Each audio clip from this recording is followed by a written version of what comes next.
dipersembahkan oleh. Nah, yang namanya akhir pekan itu memang selalu menjadi sarana yang paling tepat untuk bisa beres-beres rumah. Salah satunya beres-beres ruang tamu. Karena saya percaya ruang tamu ini selalu menjadi elemen yang pertama kali dilihat kalau ada orang datang. Meskipun kalau sekarang harus dengan protokol kesehatan yang sangat ketat ya. Nah, kemarin itu Lady Boss sempat dikirimi hadiah spesial dari ownernya Bali Wooden Craft. Karena tahu bahwa saya lagi mau beres-beres termasuk juga mempercantik area ruang tamu ini untuk bisa ditambahkan beberapa elemen. Elemennya adalah kayu. Lihat nih, kalau dilihat sekilas nih apa coba dua kayu ini. Tapi kalau udah ditambah pakai buku-buku favorit saya, tuh. Cantik kan? Terus ada Poki juga. Poki punya akuarium baru ini coba. Terima kasih banyak loh, ini Bu Ayu ownernya. Ngomong-ngomong soal ownernya, kemarin itu kan sempat telepon-teleponan. Katanya Bu Ayu itu mau datang ke Jakarta. Jadi langsung aja saya minta Bu Ayu untuk bisa mampir di ruang tamunya Lady Boss. Kita kan bisa ngobrol-ngobrol lebih lanjut lagi. Soalnya saya juga pengen tahu, ngomongin soal penasaran. Udah datang kayaknya Bu Ayunya, ada bunyinya, ada bunyi belnya. Coba kita tungguin sebentar. Halo Bu Ayu, apa kabar? Apa kabar? Seneng banget loh. Ayo Bu Ayu masuk. Terima kasih banyak. Selamat datang di ruang tamunya Lady Boss. Aduh, Bu Ayu dari tadi udah aku tungguin sembari aku beres-beres. Terima kasih banyak loh udah ngirimin ini. Kayu-kayunya cantik-cantik semuanya. Terima kasih. Bu Ayu, tapi kok kalau lihat di website-nya barangnya kok cuma sedikit ya? Iya, karena memang Tatri kita menjaga eksklusivitas dari produk kita.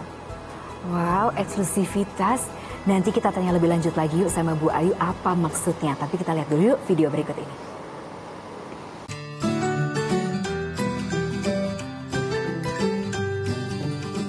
Kayu menjadi benda yang sudah sangat akrab bagi masyarakat Indonesia. Kayu banyak diolah menjadi beragam benda yang bermanfaat.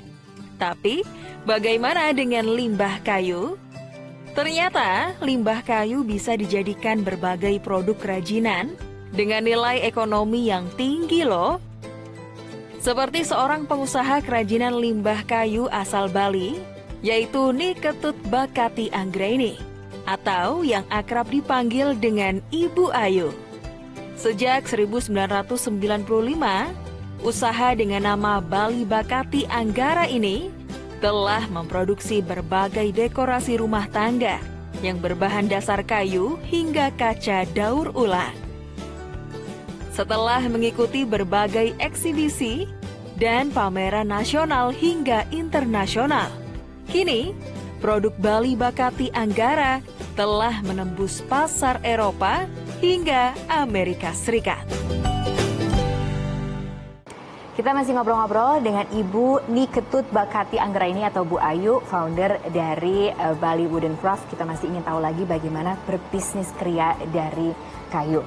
Jadi 24 tahun sudah bergelut berbisnis kayu. Dari awal kita memang mulai dari bisnis kayu.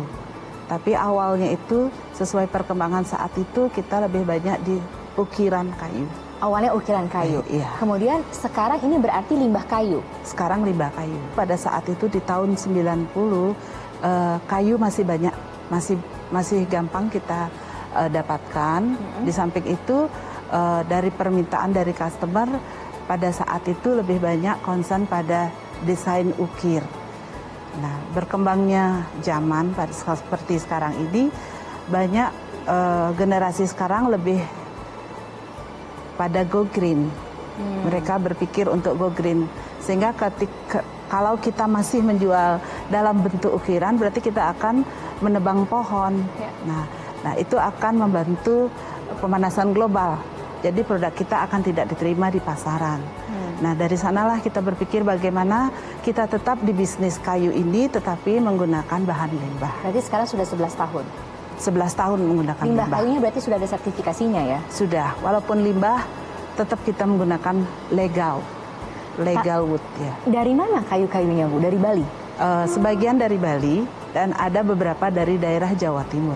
Kalau lihat dari desain-desainnya ini, Ibu desain sendiri atau? Dari awal bisnis sampai sekarang saya lebih banyak mendesain sendiri dengan beberapa acuan yang diberikan oleh buyers.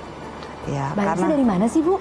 Rata-rata 50% buyer kita dari Europe, 35% Amerika, 15% Asia. Apa aja itu Bu berarti? Kalau lihat ini kan ada untuk buku, kemudian untuk meja makan, untuk meja ruang tamu, termasuk toilet, dinding, dan untuk kebun-kebun. Yang paling diminati yang mana Bu Ayu? Kalau untuk pasar Eropa kita lebih banyak untuk kebun. Apa tuh pot gitu misalnya? Pot, planter, sampai tempat ikan. Kalau pasar domestik sendiri tidak terlalu banyak ya pasarnya? Menurut saya saat ini pasar domestik mulai menginginkan limbah kayu juga, tapi kami belum memulai dengan sistem online dan lain sebagainya, karena kami masih terfokus pada pasar ekspor. Ya. Nah, kalau tadi dikatakan eksklusivitas, maksudnya apa Bu Ayu? Eksklusivitas ya seperti ini di Indonesia, yang terjadi ketika kita masukkan dalam website kita, banyak kompetitor kita, bahkan beberapa buyer mengambil gambar kita untuk diproduksi di negara lain atau di Indonesia sendiri. Nah Bu Ayu, ini kan yang menarik adalah menggunakan limbah kayu dan kemudian juga ini berkaitan dengan Go Green. Mungkin nggak banyak juga pemirsa atau para wanita di seluruh Indonesia yang tahu bagaimana sebetulnya cara mengolah limbah kayu ini menjadi barang-barang yang kemudian bisa kita lihat ada berada di meja kita atau berada di ruang tamu Lady Boss hari ini. Nanti setelah ini saya akan tampilkan kepada Anda bagaimana cara Bali Wooden Craft mengolah limbah kayunya menjadi produk-produk yang cantik. Sesaat lagi ya, makanya jangan kemana-mana.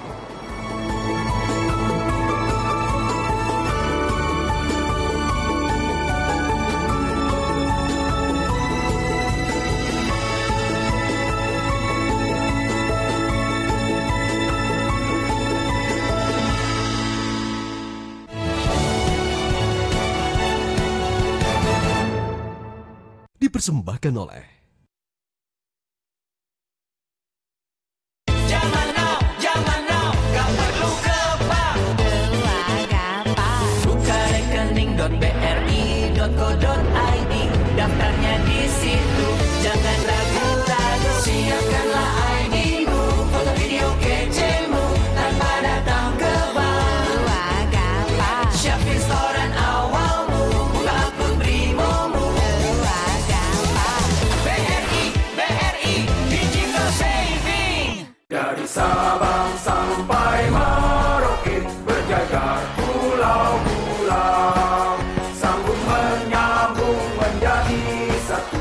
Itulah Indonesia, Indonesia tanah airku.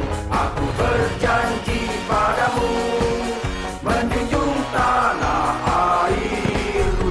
airku Indonesia. Shot the goal. Speed Action Sport. Utska. Semakin dewasa, semakin tinggi tanggung jawabku. Untuk itu, aku menjalaninya dengan yang low kalori. I am low calorie.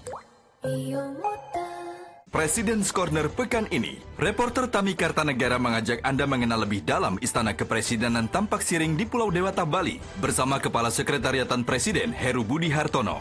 Istana ini dibangun pada era Bung Karno. Dulu pertama kan event-event luar negeri sering ada di Bali. Sehingga dulu mungkin Bung Karno harus ada di sini. Agenda sepekan Jokowi dan sisi lain istana kami hadirkan dalam President's Corner jam 8:30 malam ini.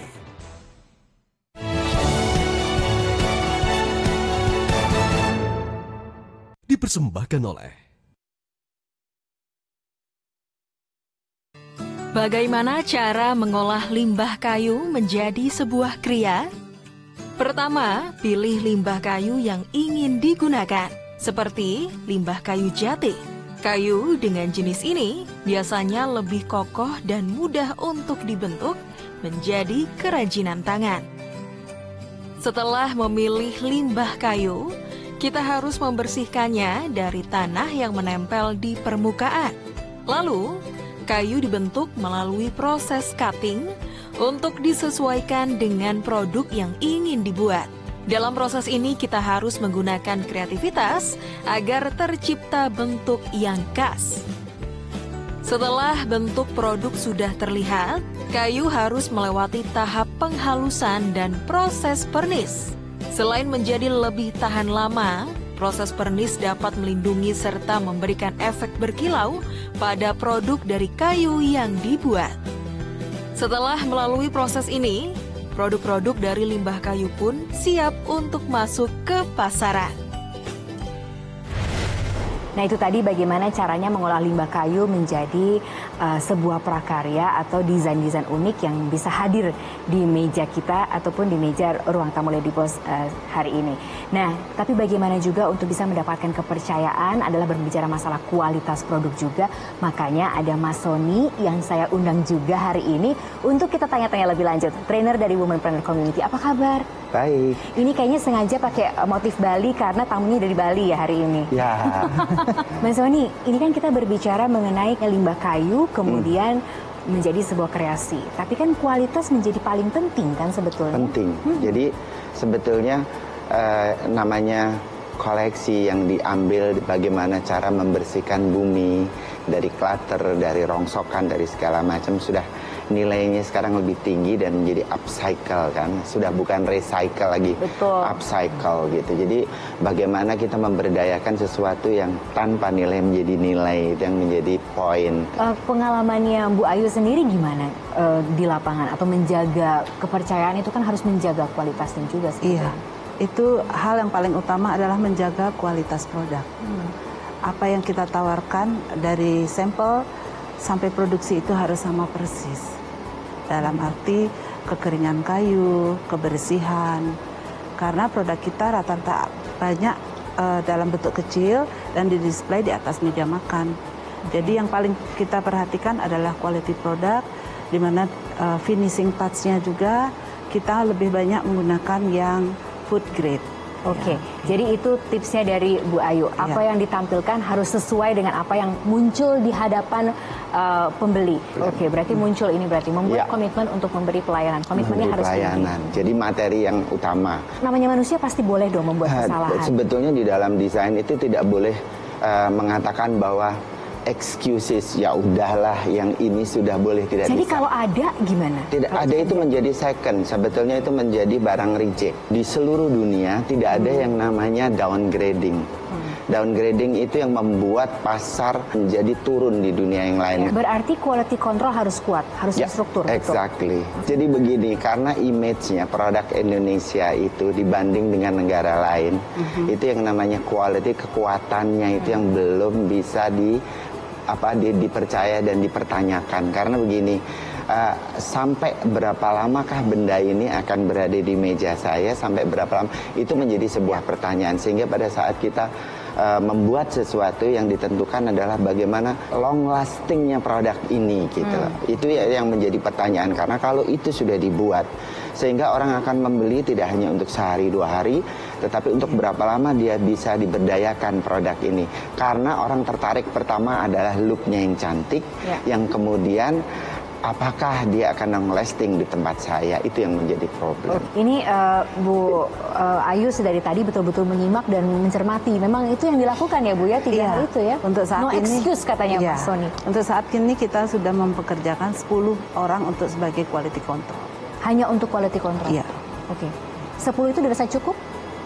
Cukup saya rasa. Apa saja dilakukan elemennya Bu kalau berbicara mengenai untuk quality control kita starting dari pemotongan kayu, mereka mengecek ukuran daripada kayu itu sendiri. Setelah kayu diproses, di cutting dan masuk ke dalam dry kiln.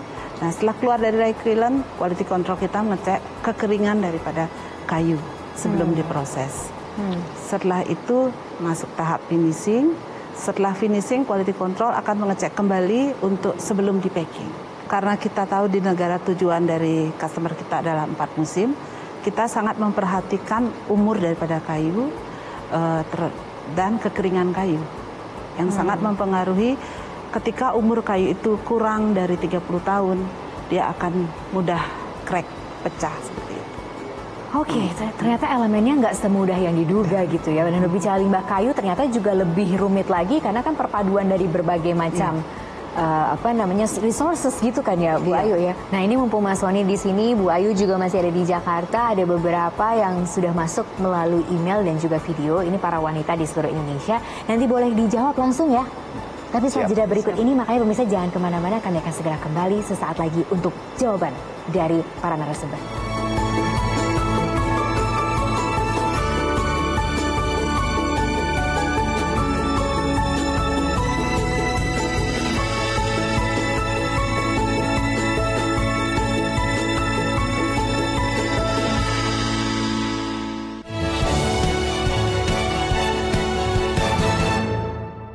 Dipersembahkan oleh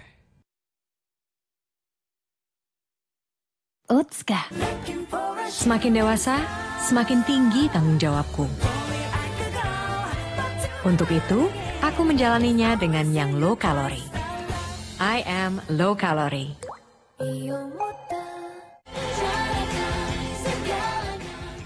Banyak sekali isu yang sangat menyesatkan, mitos-mitos seperti IUD atau spiral. Kalau dipasang, kalau gagal bisa nempel di kepala bayi. Itu juga tidak masuk akal, karena tidak bisa begitu. Kemudian satu lagi, kalau pakai kontrasepsi hormonal bisa menimbulkan kanker. Saya sampaikan bahwa ini sudah diteliti semuanya, bahwa hormon yang dipakai untuk kontrasepsi tidak menimbulkan kanker. Pertanian jadi sektor yang mampu berkontribusi terhadap produk domestik bruto nasional. Nilai tukar tani yang terus menanjak pun dijadikan ukuran kesejahteraan petani. Fenomena yang menggembirakan terhadap perkembangan sektor pertanian, yaitu tumbuh positif di tengah terkontraksinya pertumbuhan ekonomi. Simak ulasannya bersama narasumber-narasumber kompeten. Dipandu oleh Zilvia Iskandar. Indonesia Town Hall, pertanian jadi andalan. Besok jam 8 malam. Zaman now, gak perlu ke bank. Buka rekening.bri.co.id, daftarnya di situ. Jangan ragu-ragu, siapkanlah ID-mu, foto video kecilmu, tanpa datang ke bank. Siapin setoran awalmu, buka akun Brimomu. BRI, Digital Saving.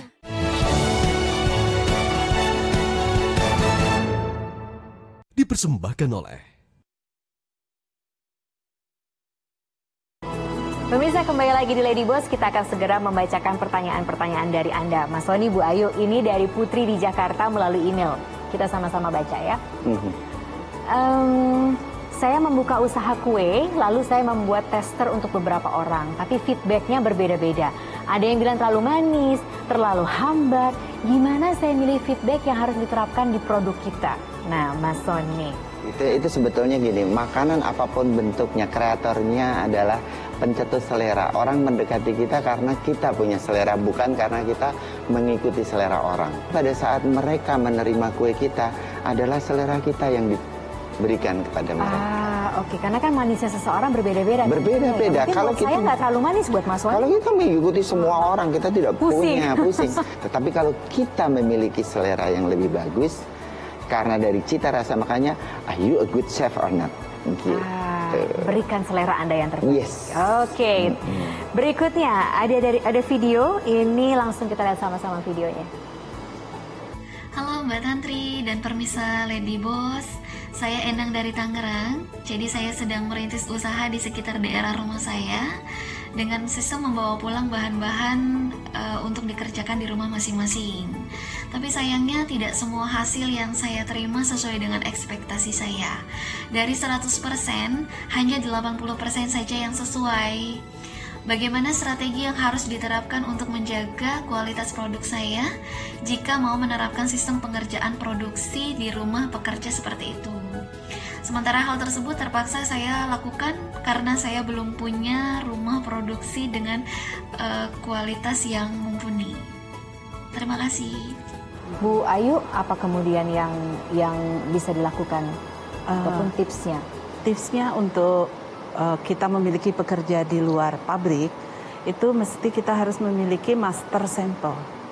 Yang dimana masing-masing kelompok pekerja itu diberikan satu master sampel yang harus diikuti, sehingga mengurangi dari kesalahan yang harus dibuat. Di samping itu, si pemilik usaha juga harus rajin-rajin untuk mengontrol quality pada saat pengerjaan itu dilakukan, seperti mengontrol material, mengontrol ukuran, dan warna juga. Oke. Nah, hal itu harus diperhatikan untuk mengurangi reject yang 80% itu. Ya. Oke, semoga itu nanti bisa menjawab keresahan dari dua wanita hebat tadi. Bagaimana cara mempromosikannya kala itu pertama kali dan perbedaannya sekarang?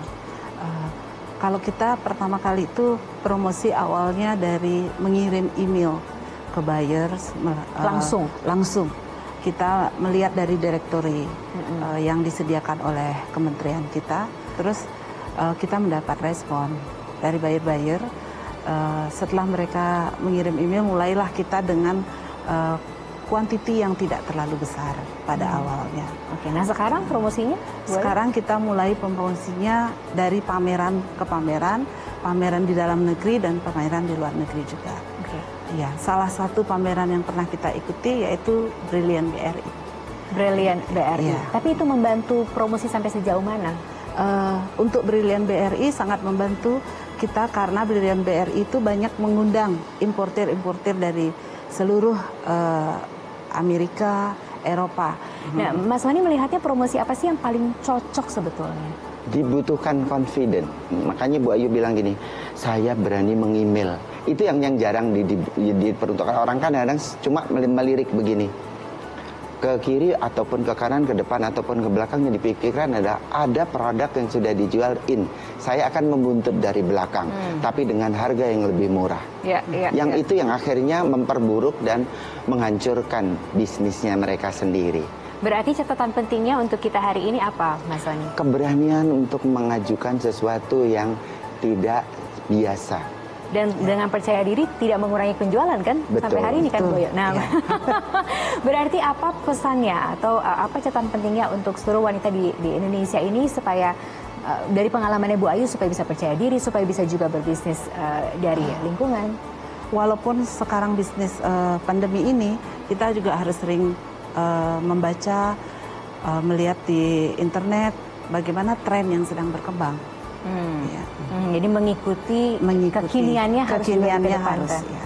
Bu Ayu terima kasih banyak, Mas Wani juga terima kasih banyak. Sama-sama. Ditunggu terus loh kedatangannya di Lady Boss. Terima kasih juga kepada Anda pemirsa yang sudah menonton hari ini. Semoga insight hari ini bisa menambah ilmu juga untuk Anda para wanita di seluruh Indonesia. Tetaplah berkarya, tetaplah percaya diri. Ada pertanyaan ataupun juga mungkin Anda ingin ada masukan, silahkan di email ke ladyboss.metrotv@gmail.com. Kita ketemu minggu depan ya, hari Minggu jam 15 waktu Indonesia Barat. Sampai jumpa.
Metro TV, knowledge to elevate.